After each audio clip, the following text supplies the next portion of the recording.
I walked into Brantley Thorne's glass corner office at 9 o'clock sharp on a cold Tuesday morning, carrying my usual worn leather notebook and a fresh cup of black coffee. I fully expected our standard quarterly operational review, the kind of routine meeting where we discussed workflow optimization, infrastructure expansion, and account retention targets. I had spent 8 years building Vortex Media from a struggling startup housed in a drafty downtown loft into a powerhouse enterprise. At 54 years old, I took immense pride in the systems I had engineered and the loyal team I had assembled. But the second I stepped across the threshold, the tense atmosphere in the room told me this was no ordinary catch-up. Sitting to Brantley's right was a woman I had never seen before. She wore an immaculate navy blazer, tailored trousers, and sharp red lipstick that matched her cold, calculating posture. She did not smile. She looked at me the way an auditor looks at a line item scheduled for elimination. Brantley cleared his throat, avoiding direct eye contact as he gestured toward the empty leather armchair across from his desk. He introduced her as Sabrina Croft, a senior management consultant dispatched by our parent entity, Apex Holdings, to spearhead what he termed an operational restructuring initiative.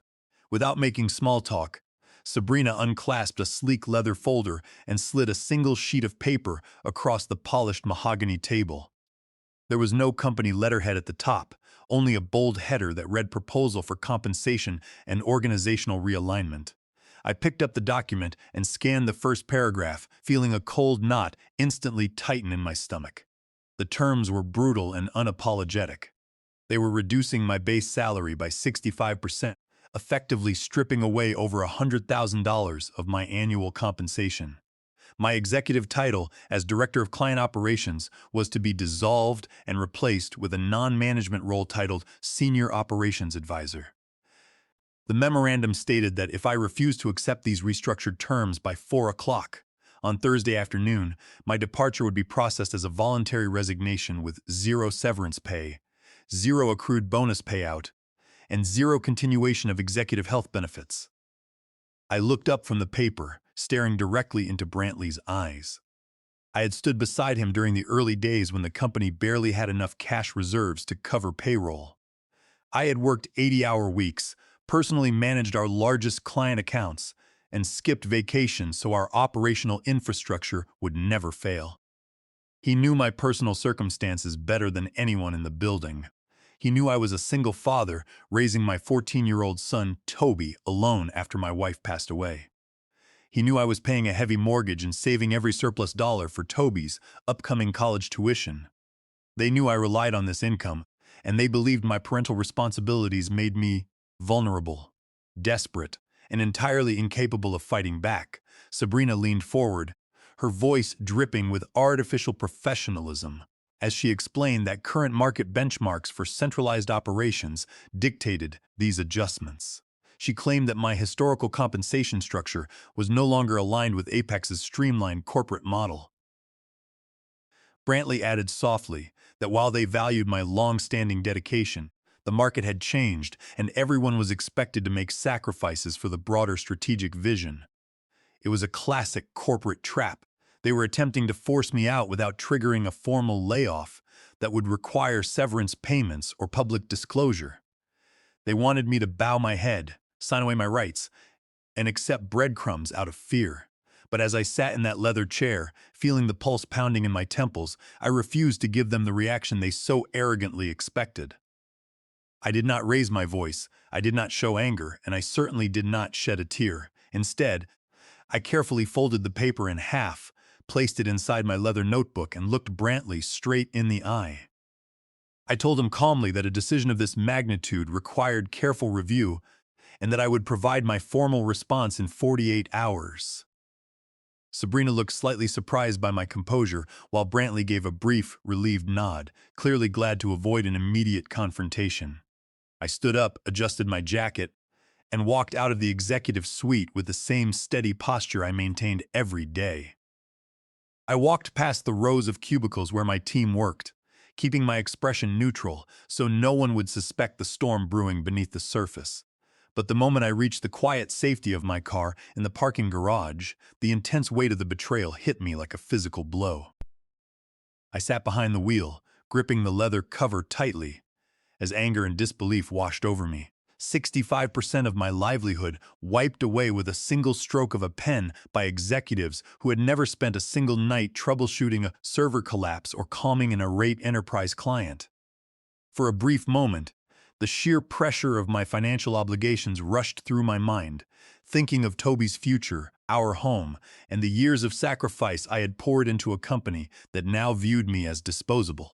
But that brief surge of vulnerability quickly burned away, replaced by a cold, sharp, unwavering sense of purpose. They had mistaken my loyalty for weakness. They assumed a 54-year-old father would cower and comply because he had too much to lose. They had no idea whom they were attempting to intimidate. I pulled out my phone, scrolled past my corporate contacts, and dialed a direct number I had kept in my private address book for years. I called Xavier Montgomery, the founder and chief executive officer of Vanguard Systems, our largest and most formidable competitor in the enterprise sector. When Xavier picked up on the third ring, his deep voice came through the speaker with immediate warmth. I told him simply that the time had come for us to have that long overdue conversation. Xavier did not hesitate for a single second. He told me he had been waiting for this call for 3 years and invited me to meet him the following morning. I drove home that afternoon through heavy rain, the steady rhythm of the windshield wipers echoing the thoughts racing through my mind. As I pulled into the driveway of the modest suburban house I had shared with Toby since his mother passed, memories of my 8-year journey at Vortex Media began flooding back with crystal clarity. When I first stepped through their doors at age 46, Vortex was nothing more than an ambitious startup operating out of a cramped, drafty loft downtown. The building lacked proper heating. In the winter, the elevator broke down twice a week, and the founders were constantly scrambling to secure short-term bridge loans just to meet payroll. I was freshly widowed at the time, navigating the overwhelming grief of losing my wife while single-handedly raising a 6-year-old boy who needed his father more than ever. Taking that job was a massive risk, but I believed in the vision, and more importantly, I trusted the promises Brantley Thorne made to me in that cold loft. He told me that if I built their operational backbone from scratch, I would share in the long-term prosperity of the enterprise. And for 8 long years, I gave them everything I had. I worked grueling 14-hour days, often bringing Toby to the office on weekends, where he would quietly color at an empty desk, while I built client management protocols line by line. When our primary server architecture crashed during a major holiday weekend in my 2nd year, I spent 36 continuous hours in the cold server room, hand-coding recovery scripts until every system was fully restored. When our initial client success team struggled with high churn, I personally redesigned our entire operational workflow, introducing a proprietary account retention framework that reduced client cancellation rates to nearly zero. I did not just manage operations. I engineered the foundational architecture that allowed Vortex to scale from 6 small local clients to over 40 major accounts nationwide. I handpicked every member of my team, mentoring younger managers like Clara Reynolds, Troy Miller, and Gwen Davis, teaching them how to anticipate client needs and deliver flawless service. When the company expanded into 3 regional offices and hit 8 figures in annual recurring revenue, Brantley stood on stage at our annual gala and praised my unfailing dedication. But as the corporate structure grew larger, the human values that once defined the enterprise began to erode. The true turning point occurred 9 months ago when Apex Holdings acquired a controlling interest in Vortex Media. Overnight, the collaborative culture we had built was systematically dismantled and replaced by cold financial engineering. A wave of ruthless efficiency experts invaded our halls, instituting meaningless reporting metrics and mandating standardized global templates that disrupted our proven client workflows. They did not care about client satisfaction or employee longevity. They cared only about short-term profit margins and executive bonus pools. Then came the stealth reductions. One by one, veteran managers who held historical knowledge were quietly pushed out or subjected to targeted title demotions. 3 months ago, they eliminated Clara Reynolds' position despite her stellar performance record, distributing her workload across remaining staff without any increase in pay. Soon after, Troy Miller and Gwen Davis were forced into impossible situations that left them no choice but to resign. I watched in frustration as the core soul of our organization was ripped away, leaving behind a hollowed-out corporate structure run by consultants who understood spreadsheet metrics but had zero understanding of actual operations. Sitting at my kitchen table that evening, while Toby completed his homework in the next room, I opened my personal fireproof safe and retrieved my original employment agreement, signed 8 years ago when I first joined Vortex Media. I sat down with a yellow highlighter and carefully reviewed every clause, section by section. I wanted to verify the exact scope of the restrictive covenants they believed held me captive.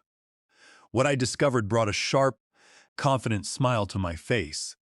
Back when the company was founded, Brantley had used a standard boilerplate employment template drafted by a local general practitioner.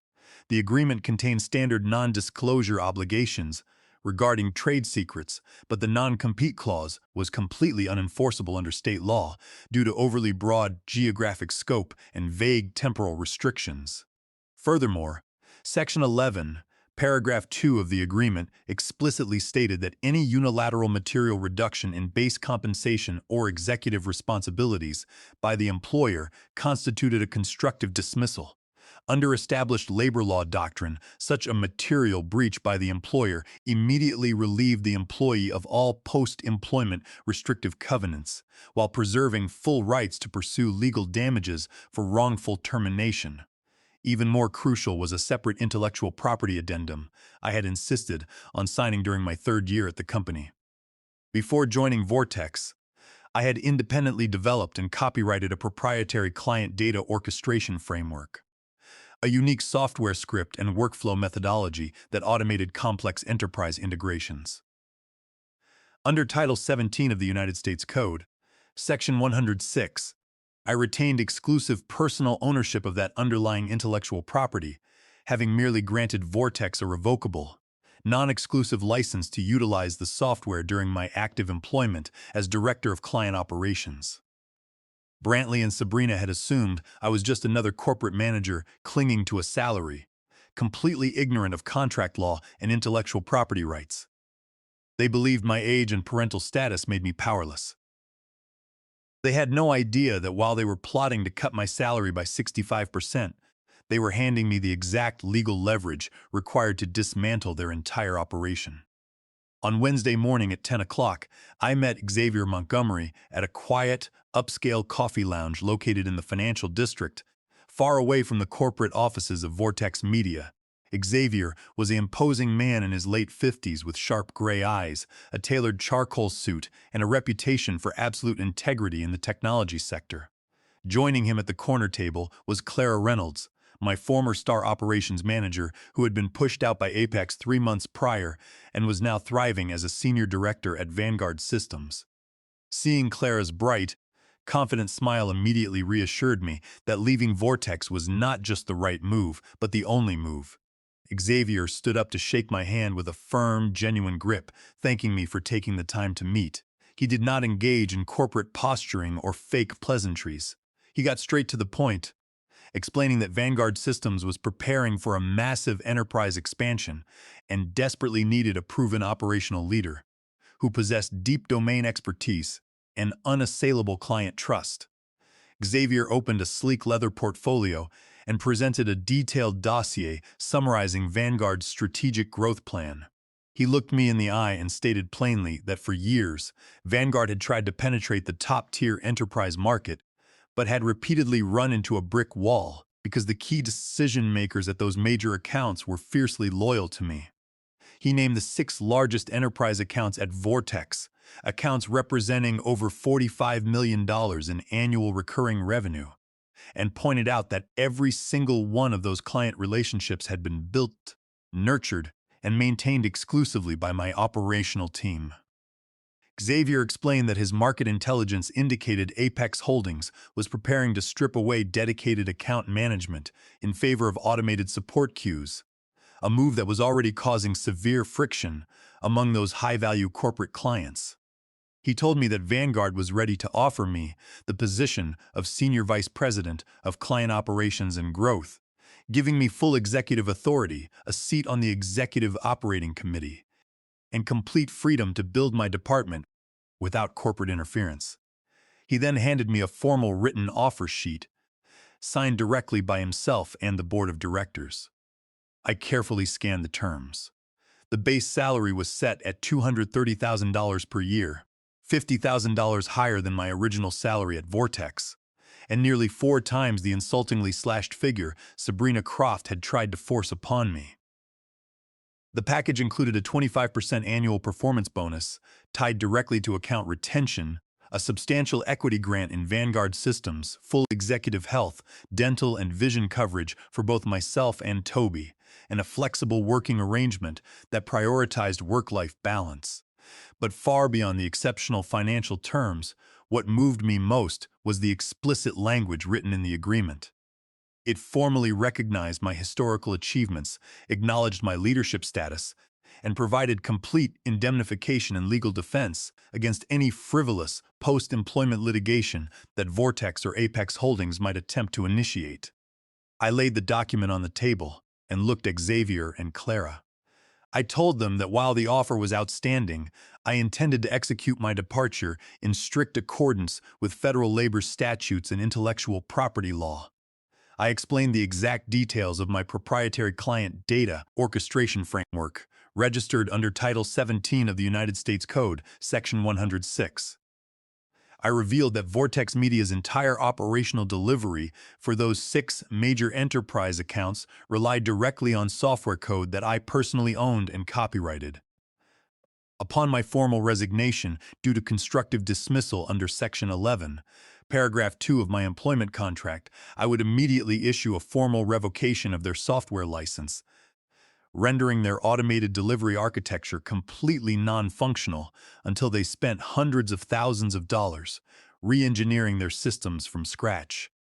Furthermore, I pointed out that Apex Holdings had recently executed stealth layoffs, affecting over 33% of our divisional workforce, without providing mandatory 60-day advance written notice under the Worker Adjustment and Retraining Notification Act, commonly known as the WARN Act under Title 29 of the United States Code.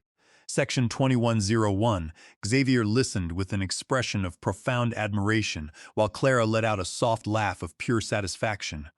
Xavier noted that with such airtight legal documentation, Vortex Media would be completely defenseless.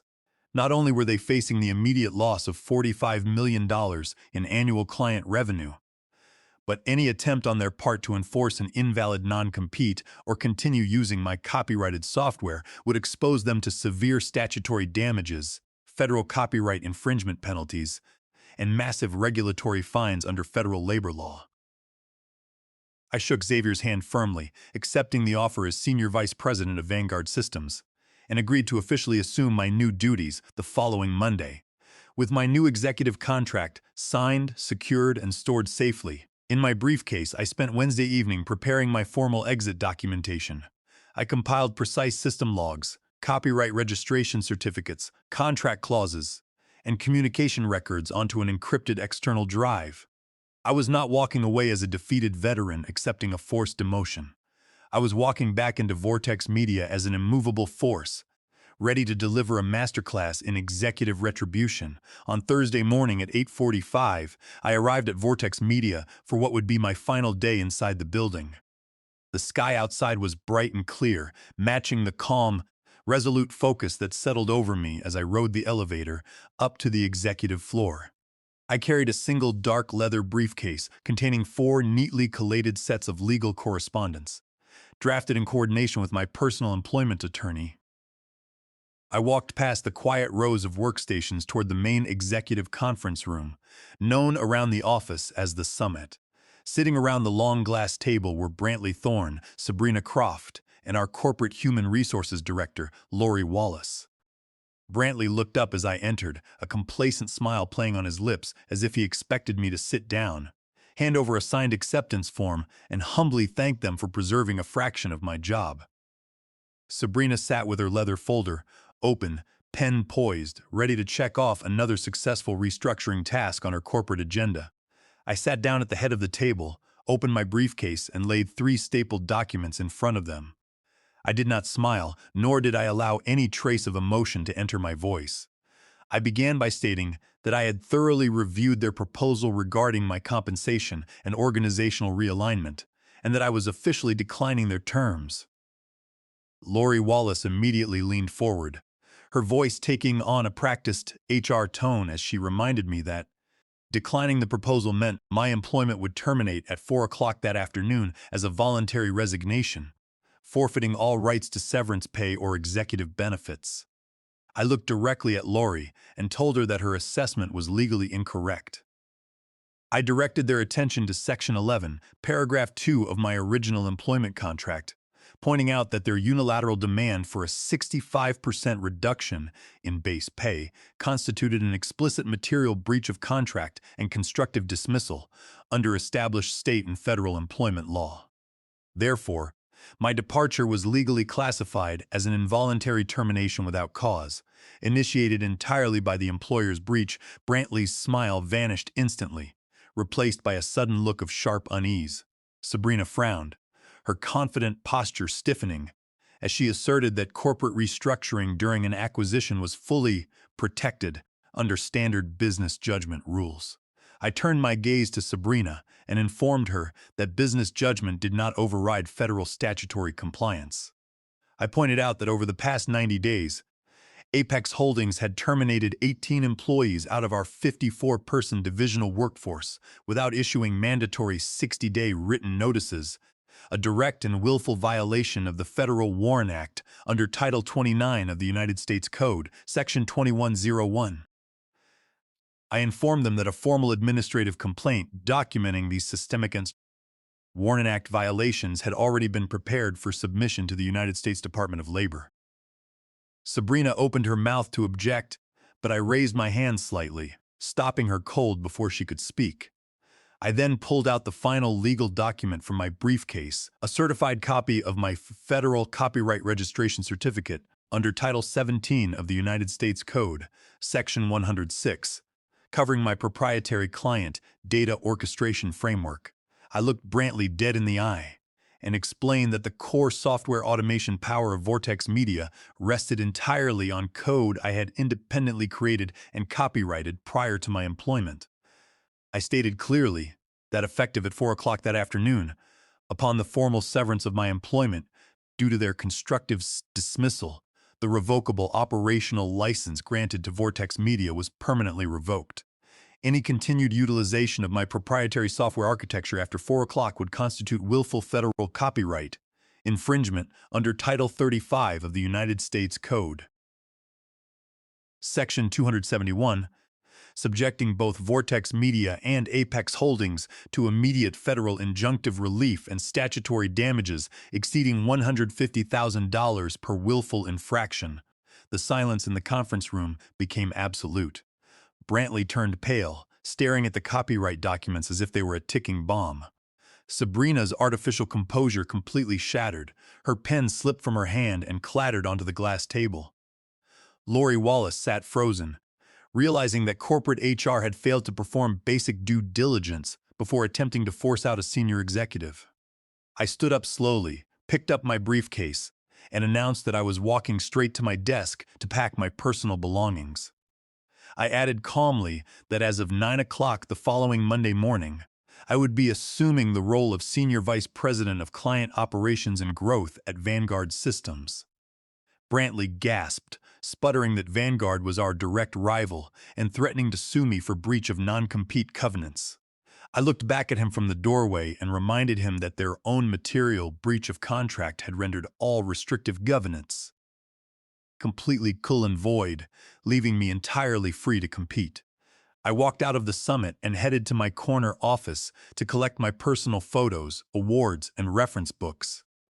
Within 10 minutes, word of the confrontation had swept through the building like wildfire. As I packed my last box and stepped into the hallway, I found dozens of my former colleagues standing along the central corridor. They did not say a word, but as I walked toward the glass exit doors, one of the senior developers began to clap. Within seconds, the entire floor joined in, applauding loudly as I made my exit. Dan, our facility security officer, who had been instructed by HR to monitor my departure, simply held the main doors open for me with a wide, respectful grin, whispering a quiet congratulations as I passed. I walked out into the crisp afternoon air, carrying my box in one arm and my briefcase in the other, knowing that I had not only protected my family's future, but had completely inverted the balance of power. 3 months later, I sat in my spacious corner executive suite on the top floor of Vanguard Systems' new downtown tower, watching the morning sunlight reflect off the city skyline. My office door featured a crisp silver nameplate that read Gordon Vance, Senior Vice President of Client Operations and Growth. The transition over the past 90 days had been nothing short of extraordinary. Under my leadership, Vanguard had successfully onboarded all 6 of the major enterprise accounts that had previously formed the financial backbone of Vortex Media. The client executives had refused to stay with Vortex once they discovered my departure, explicitly citing a complete loss of trust in Apex Holdings management and expressing total confidence in my operational team. Those 6 contracts brought over $45 million in annual recurring revenue directly to Vanguard Systems, cementing our position as the dominant market leader in the industry. Furthermore, I had used my executive hiring authority to bring back the brilliant team members who had been pushed out during Vortex's corporate decay. Clara Reynolds was now thriving as my vice president of operational strategy, while Troy Miller and Gwen Davis led our enterprise client success divisions. Together, we had re-implemented my proprietary client data orchestration framework under a fully licensed, secure corporate environment at Vanguard, delivering unprecedented operational efficiency for our expanding client base. My personal life had transformed just as dramatically. The increase in my base salary to $230,000 per year, combined with my executive bonus structure, provided absolute financial security for Toby and me. I no longer spent restless nights worrying about mortgage payments or college savings funds. More importantly, Vanguard's culture genuinely respected work-life balance, allowing me to be fully present for Toby's high school baseball games and weekend family trips. On a quiet Friday afternoon while I was reviewing our third-quarter expansion metrics, my direct desk phone rang. The caller display indicated an incoming call from an unlisted line. I picked up the receiver and gave a professional greeting. After a long, hesitant pause on the line, a strained, weary voice came through the speaker. It was Brantley Thorne. He sounded completely broken, devoid of the arrogant corporate bravado he had displayed 3 months earlier. He spoke softly, telling me that Vortex Media was in absolute chaos. He admitted that after my departure and the immediate revocation of my proprietary software license, their operational delivery systems had suffered catastrophic failures. The remaining technical staff had been unable to replicate the workflow architecture, resulting in massive service outages, breached client service-level agreements, and severe financial penalties across their remaining small accounts. Brantley swallowed his pride and made a desperate pleading offer. He told me that the board of Apex Holdings had authorized him to offer me whatever terms I wanted if I would agree to return to Vortex as Chief Operating Officer. He promised a base salary of $300,000 per year, a signing bonus of $50,000, full executive equity options, and the immediate termination of Sabrina Croft and her consulting firm. He practically begged me to come back and save the company we had built together. I listened to his frantic pitch until he ran out of breath. I leaned back in my leather chair, looking out over the city, feeling no malice, no anger, and zero desire for vengeance. I simply felt the profound clarity of a man who had reclaimed his dignity.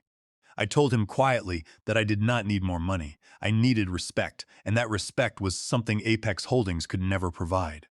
I reminded him that corporate choices carry real consequences and that attempting to destroy the people who built your foundation will inevitably cause the entire structure to collapse upon itself. I politely declined his offer, wished him luck with his ongoing restructuring, and hung up the phone, closing that chapter of my life forever. Later that evening, Toby came by my office after his school activities, carrying a box of pizza and marveling at the panoramic view from my corner window. He walked over to my desk, looked at the silver nameplate bearing my name, and asked me with a proud smile if we had finally won the battle. I pulled my son into a warm hug and told him that winning was never about hurting the people who tried to bring you down.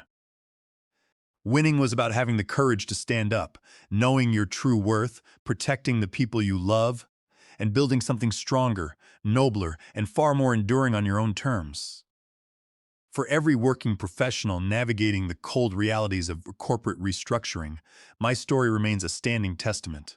Never allow an ungrateful corporate entity to dictate your value. Never surrender your intellectual leverage, and never forget that true strength lies in the power to rebuild.